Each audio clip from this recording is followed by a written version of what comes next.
Gather a few ingredients and follow along to make this easy drink. You will need a 2-liter bottle of Sprite and licorice Twizzlers. A few hours before your party begins, add 10 Twizzlers to a bottle of Sprite and leave it in the refrigerator to infuse the drink.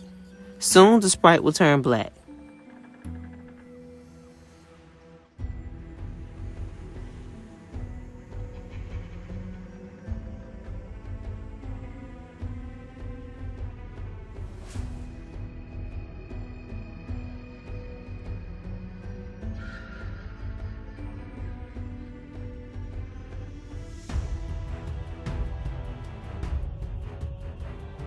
To serve, fill a glass with ice, pour in your Sprite, and garnish with 2 Twizzlers.